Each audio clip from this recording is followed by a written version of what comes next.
WNST, Tassenbusser, I say, to the NFL draft. It never happens quickly enough. It feels like the Combine was 3 months ago now. It feels like the Super Bowl was a long time ago.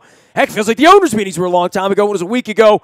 Luke Jones is here to discuss all things Ravens as we await the schedule and the preseason schedule coming out. We know we have that Bears game, of course, out in Canton, Ohio, and we have our Ray Lewis bus trip. You can find out on the Road Trips tab at WNST.net as well, and we'll have the draft coming up here. But the RG3 fallout, I almost have to laugh out loud at whenever these off-season things happen.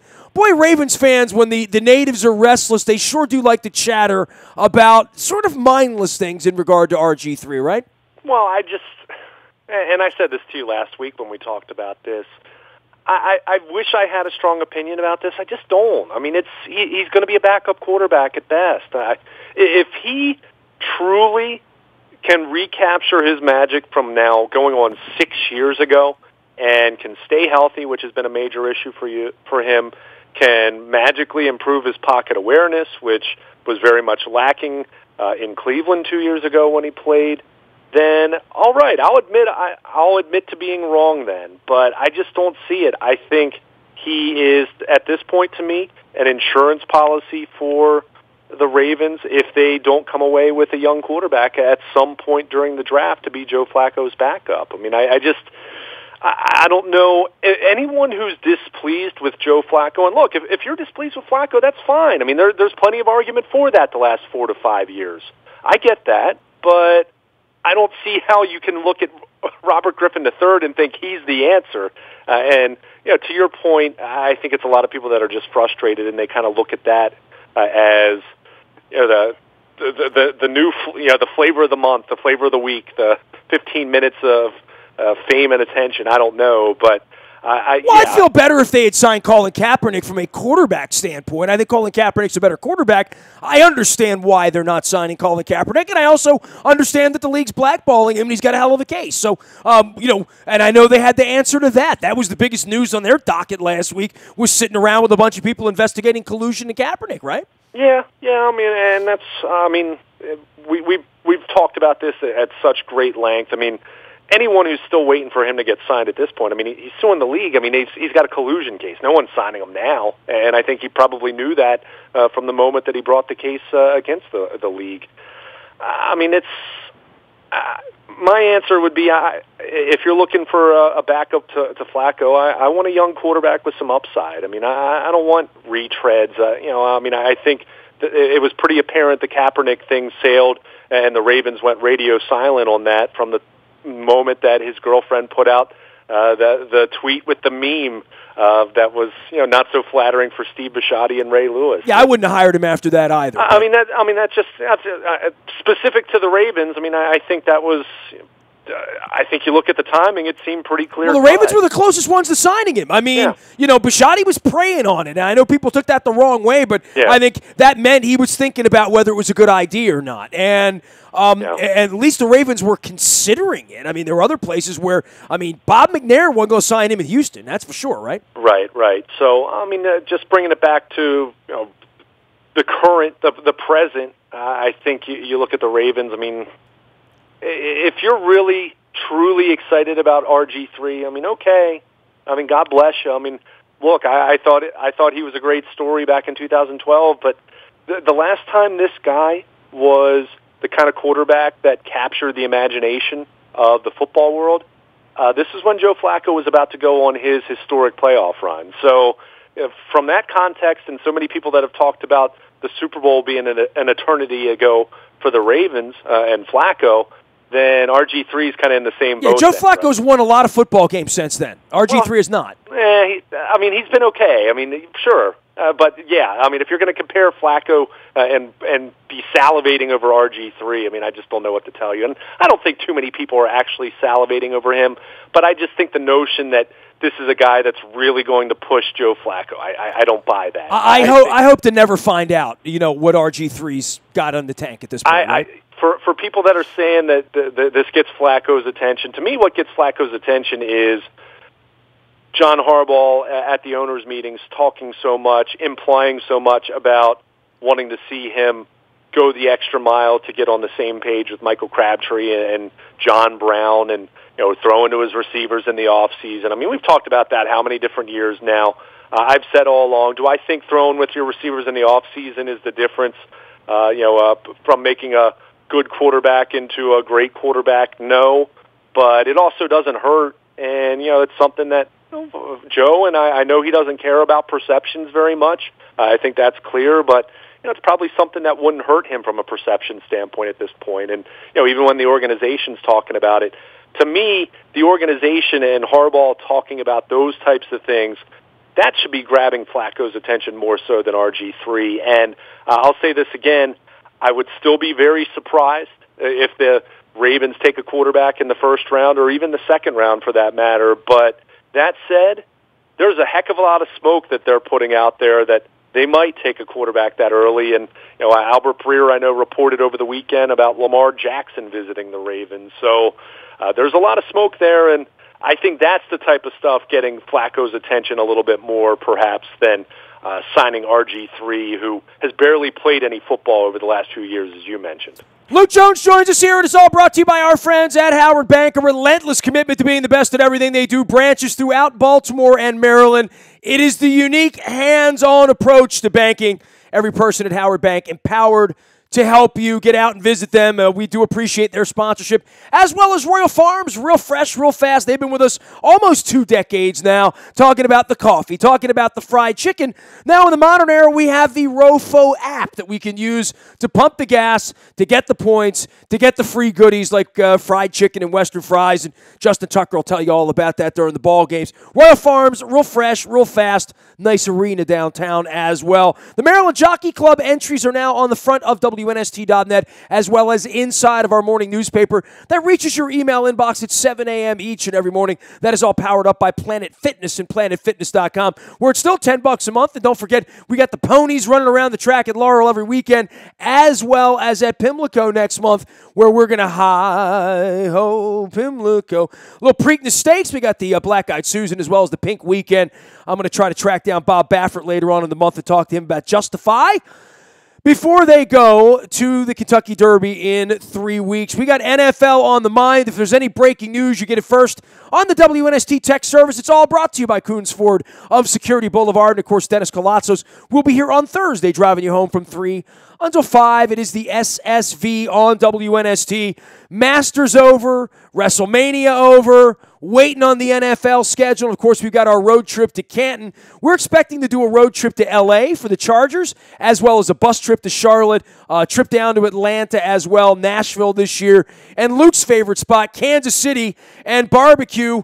Luke, do you have any thoughts on this draft as we get up on this? I have been watching more of the coverage because the hockey playoffs haven't started yet. I'm watching a lot of baseball this weekend, but any chance I get to see a Jeremiah or a Mayock or a Kuiper or a Bucky, whoever it is, discussing McGlinchey or Ridley or the Cowboys trading up to get Ridley and maybe the Ravens would be a trade partner there. I don't know what to make of all this. I do know all of the bluff is part of the fun for DaCosta and for Ortiz and for Ozzie that I don't know what they're doing. We'll find out when the clock goes on a couple of weeks from now from Thursday.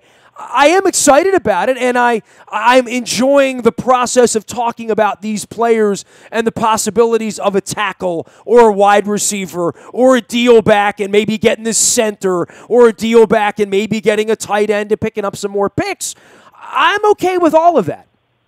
Yeah, I think there are enough needs where they can go different directions here. I think when you look at some of their positions that are their biggest needs in relation to how these prospects fall in the rankings, I think there's certainly compelling arguments to trade back.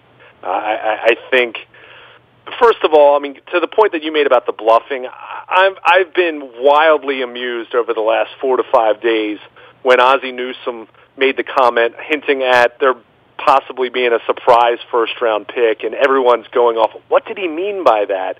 It's exactly what he means. We don't know. They're picking 16th.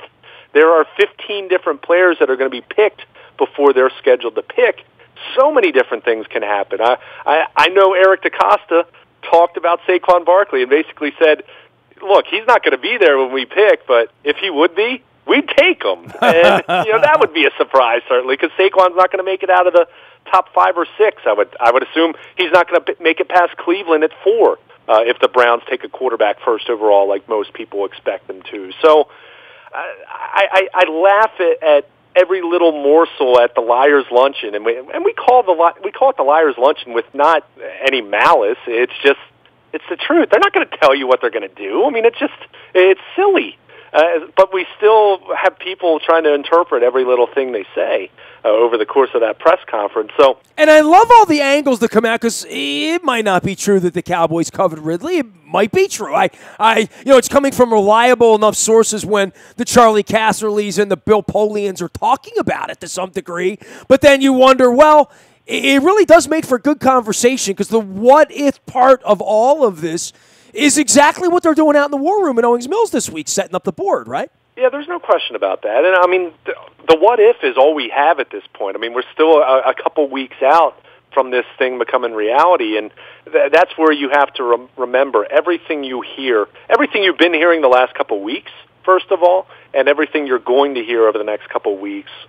I mean, it's not just a grain of salt. It's a whole container of salt. I mean, most of this is going to be, a lot of it's going to be nonsensical. There'll be some truths mixed in there at some point because it just kind of gets lost in translation. And that's why, like, one of the big things that I look at with the pre-draft luncheon is who are the players that they were complimentary of but didn't go out of their way to really praise. And I kind of go back. Boy, you're really getting active on the tea leaves here, man. You're reading body language here, right? Well, it just comes down to it. If it's someone you really love, you're probably not going to talk about them in such glowing terms. I mean, I even mentioned this in my 12 Thoughts piece at WNST.net. I mean, I kind of look at how Joe Ortiz reacted to DJ Moore, and he kind of used the comment that he's carrying his water, and he's done a nice job, and he was really productive at Maryland. But he wasn't over the top in his praise. I'm like, okay, interpret that as you will.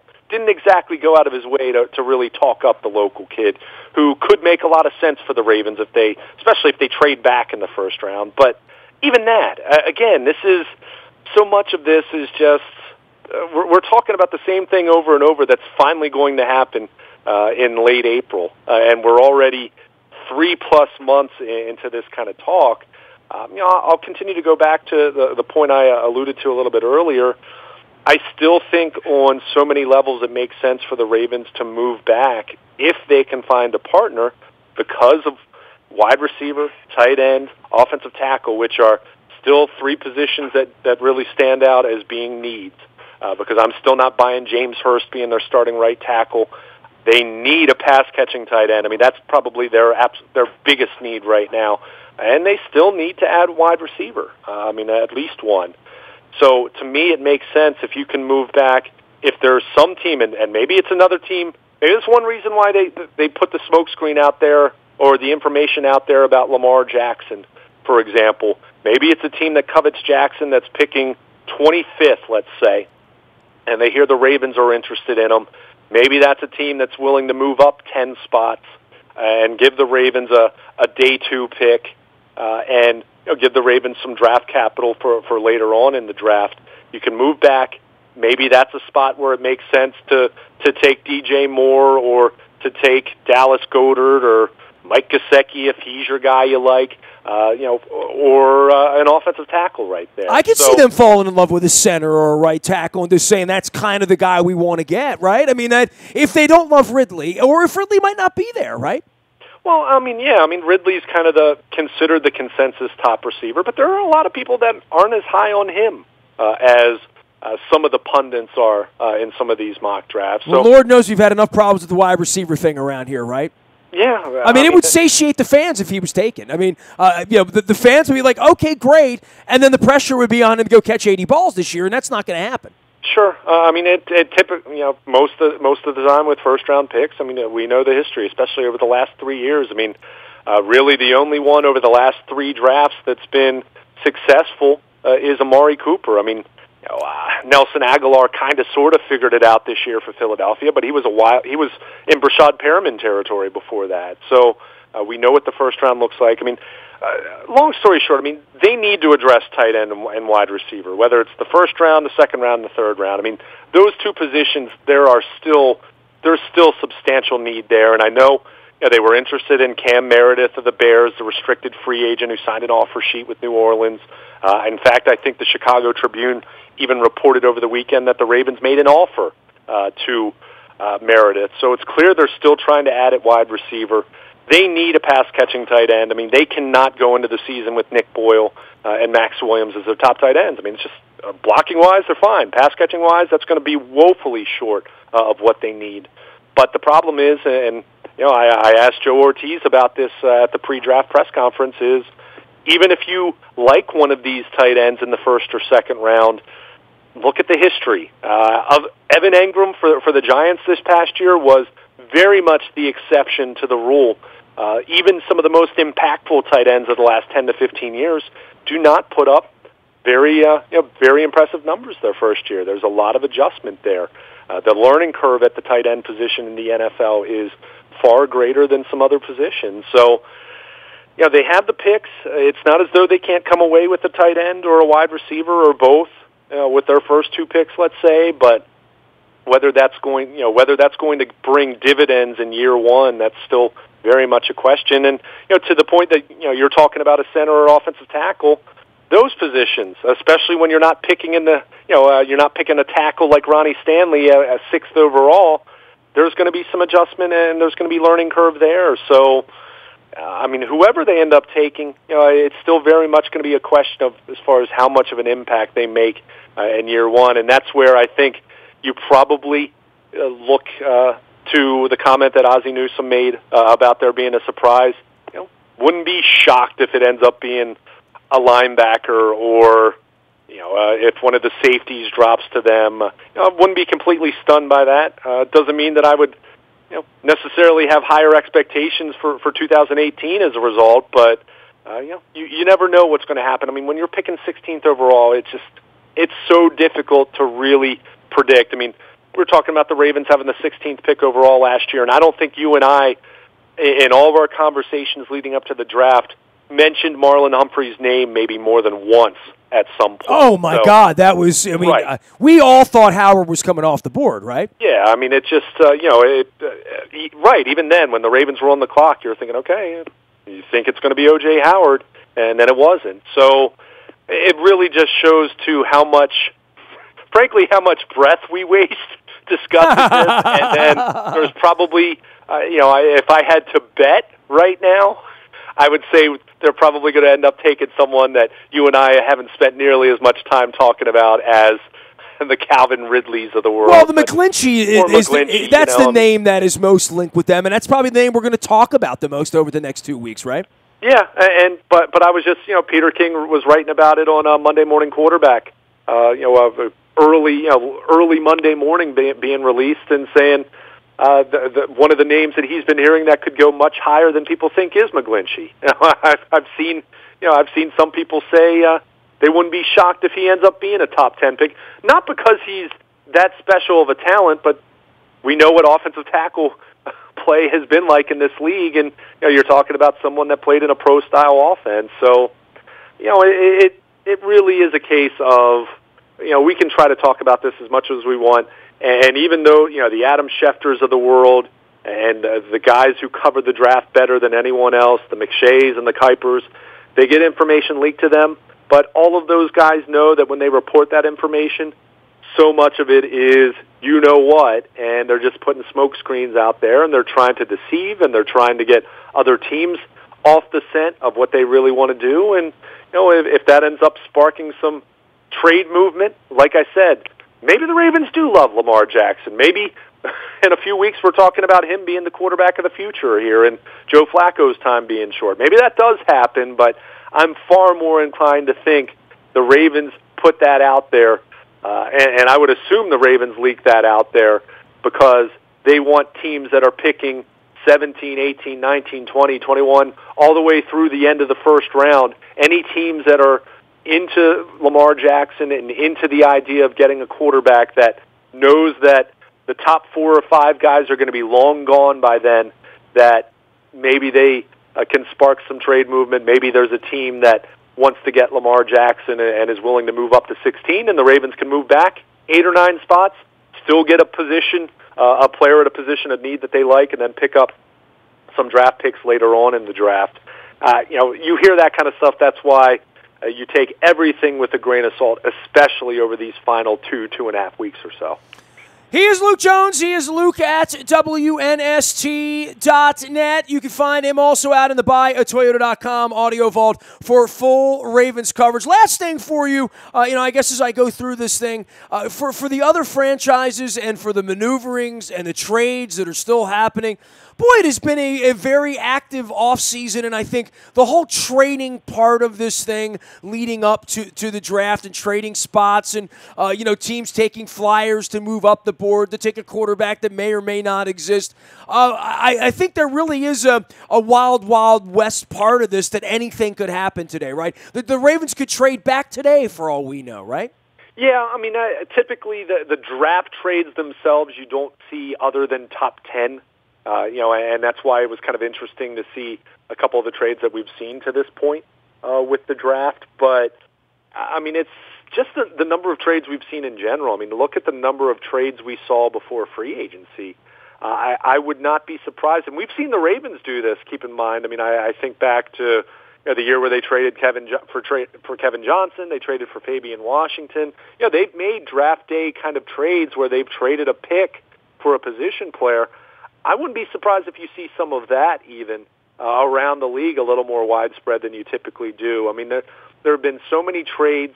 I think for the longest time we always looked at the NFL compared to baseball, compared to the NBA and NHL trade deadlines, and you just said, well, you just don't see trades in the NFL, and that narrative is really dying at this point. Well, the NBA is so sticky because of the cap, and they only have a handful of players, so that makes it so much harder. I'm going to talk to Billick about this when I have him on, or any of the old line people that I bring in who've covered the league a long time or been around it. It just feels like the people in the game are more inclined to talk in those terms, younger people, maybe than the Bill Polians and the forefathers who ran the league 15 or 20 years ago, where it just, I just don't think Billick spent a whole part of his day ever thinking or discussing trades in any way. It just wasn't the way that era of the NFL worked, right? No question. And, I mean, my goodness, look at what the L.A. Rams have done. I mean, the Rams, by all accounts, a team on the rise with McVay and Jared Goff, and they had such a good season last year and so many young players. And, I mean, they have gone all in just about every way you can imagine. I mean, in terms of they've signed some big-name players.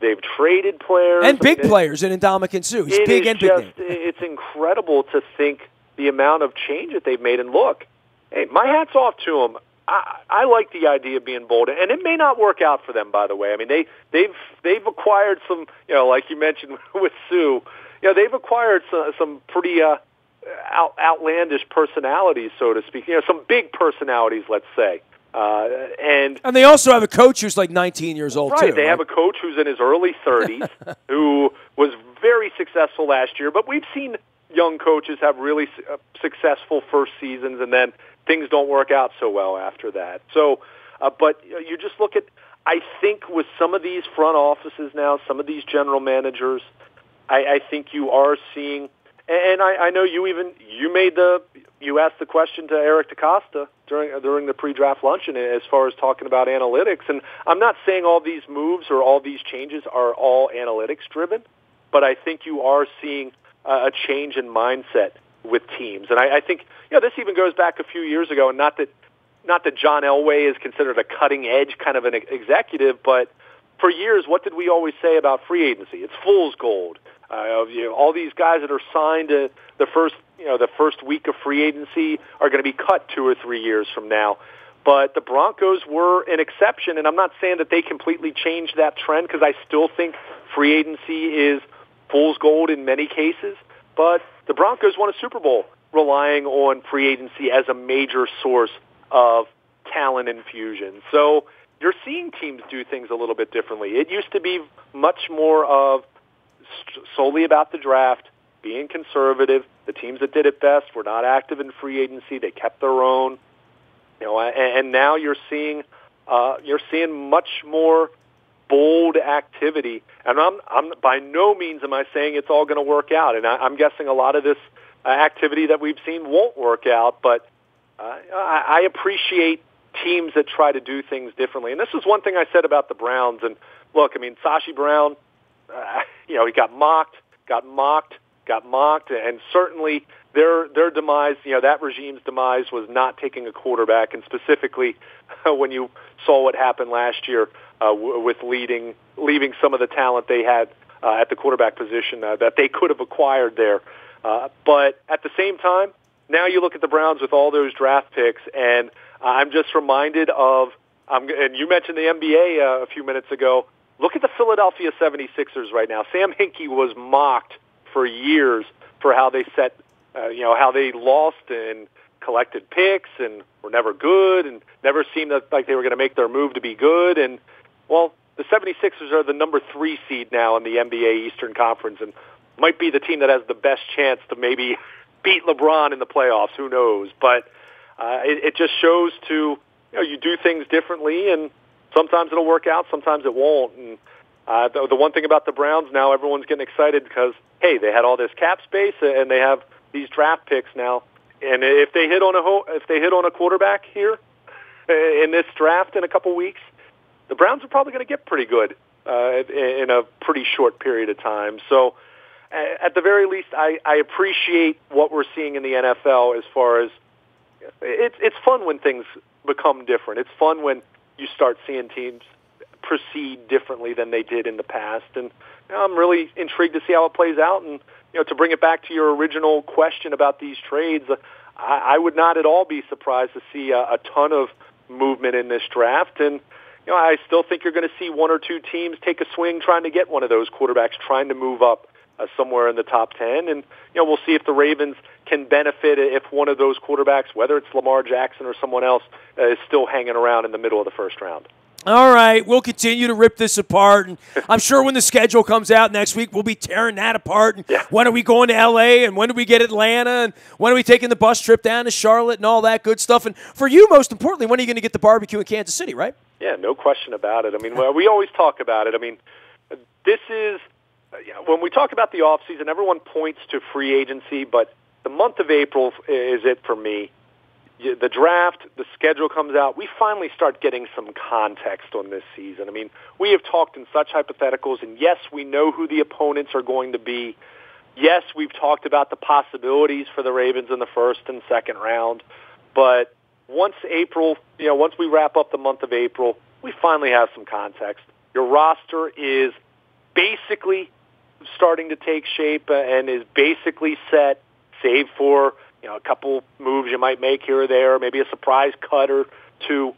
But you have that, and then you have the context of knowing when you're going to play Pittsburgh and when your bye is going to be, and when is that rough stretch where you play 3 road games in 4 weeks. We need context. I mean, we're deep enough into the off season now where talking in hypotheticals starts to get tough after a while. Yeah, well, no more hypotheticals. We'll be able to set the schedule. We'll be able to set, the draft night and the whole weekend, and we'll be tearing apart tight ends drafted from Bemidji State in the 5th round and trying to project them out to being the next Dennis Pitta or something like that. So, all right, all of our WNST coverage brought to you by the Baltimore Brigade. I am sporting the hat this week. They take on the Washington Valor beginning on Friday night. You can learn more at Monumental Sports as well as at BaltimoreBrigade.com. We're going to be monitoring the Capitals playoff circumstance as well as the Wizards getting going later on. We're going to be doing a Capitals viewing party for Game 3 and 4. I'll have some more details on that on our social media later on in the week. Reminder, the Modell Lyric, now a partner of ours here at WNST.net. The Wild Kratts Show, Sunday at 4:30. Take your kids down, see an animated series about pets and animals and zoology and all of that good PBS stuff. Wild Kratts this Sunday at 4:30. Tickets still on sale at Modell-Lyric.com. Also, the Britt Floyd Show on the 26th. Jackson Brown coming in on May 3rd. We got Kansas, Steely Dan, Modell Lyric, and WNST together. I just like saying Modell. Nasty at WNST.net finds me. We're on Facebook, Twitter, LinkedIn, Snapchat, Instagram, streaming live on our Facebook as well as our YouTube WNSTV channel. If there's any breaking news, you'll get it first on the WNST text service. That's all brought to you by Coons Ford of Security Boulevard. Of course, Dennis Colatzos will be here on Thursday driving you home. It is the SSV on WNST, heard from Thursday 3 until 5. Luke and I will be appearing on that in anticipation of the Orioles going to Fenway Park this weekend. Make sure you're getting over to King Discount Liquors and giving the King a ring. I love his new TV commercials with Johnny Bev.